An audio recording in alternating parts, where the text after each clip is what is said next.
शादी का झांसा देकर तहसीलदार के पेशकार ने बनाए शारीरिक संबंध। तहसीलदार के पेशकार के पद पर तैनाती मिलते ही शादी से किया इनकार। पीड़िता ने पुलिस अधीक्षक से लगाई इंसाफ की गुहार। जनपद रामपुर की कोतवाली मिलक क्षेत्र में तहसीलदार के पेशकार ने शादी का झांसा देकर पहले पीड़िता के साथ शारीरिक संबंध बनाए। उसके बाद तहसीलदार के पेशकार का पद मिलते ही शादी से इनकार कर दिया। पीड़िता का आरोप है कि 8 साल से वह शादी के लिए मेरे पीछे पड़ा था और जैसे ही मैंने शादी के लिए हाँ बोल दी और फिर हम फिजिकल रिलेशन में भी आ गए। उसके बाद अब जब शादी के लिए बोला तो तहसीलदार के पेशकार ने शादी से इनकार कर दिया। जी, मैं मिलक की रहने वाली हूँ और मेरे साथ में मिलक तहसील मिलक में राहुल तहसीलदार के पेशकार के पद पर हैं और वो मुझसे शादी के लिए बोलते थे, शादी के लिए पीछे पड़े थे, 7-8 साल से पीछे पड़े थे, 8 साल से पीछे पड़े थे। उसके बाद में मैंने शादी के लिए जब हाँ बोल दिया, हम लोगों के घर में भी, फैमिली वालों में भी पता चल गई, उन्होंने फैमिली में भी बात कर ली शादी की। हम लोग फिजिकल रिलेशनशिप में भी रहे थे और पत्नी की तरह रहे थे, घर पर भी आना जाना था, बाहर भी घूमे थे।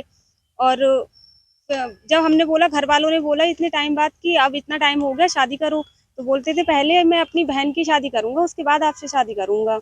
बहन की शादी कर दी, उसके बाद में भी मेरे घर वाले, मम्मी पापा सब लोग शादी के लिए गए, तो बोल रहा था अब मैं शादी नहीं करूंगा।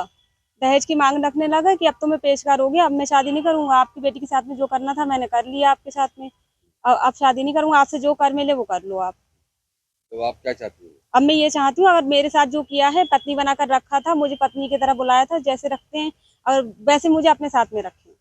अगर मना जी। करते तो आज कप्तान से मिली, एसपी रामपुर से मिली, तो क्या कहा?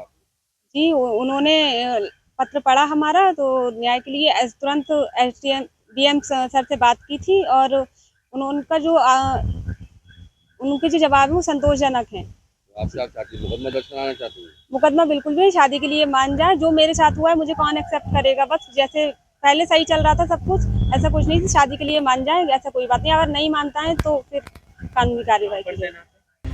वहीं पीड़िता ने पुलिस अधीक्षक से इंसाफ की गुहार लगाई है और पुलिस अधीक्षक ने भी क्षेत्र अधिकारी मिलक को जांच के लिए आदेशित कर दिया है। ये देखिए, थाना क्षेत्र मिलक की एक आवेदिका के द्वारा जनसुनवाई के दौरान एक आवेदन पत्र दिया गया। आवेदन पत्र में यह तथ्य अंकित था कि उसके परिचित के द्वारा शादी के संबंध में प्रॉमिस किया गया था, अब वो शादी करने से इनकार कर रहा है। साथ ही साथ उसके द्वारा शारीरिक संबंध भी बनाए गए। उसके द्वारा दिए गए प्रार्थना पत्र के आधार पर क्षेत्राधिकारी मिलक को 3 दिन में जांच कर रिपोर्ट प्रस्तुत करने हेतु निर्देशित किया गया है। रिपोर्ट प्राप्त होते ही अग्रिम वैधानिक कार्रवाई की जाएगी। लड़की तो शादी की मांग कर रही है सर। अब ये एप्लीकेशन में जो उनके तथ्य अंकित किए गए हैं, संपूर्ण तथ्यों के संबंध में जांच की जाएगी और जांच में जो सही तथ्य पाए जाएंगे उसके आधार पर कार्रवाई की जाएगी।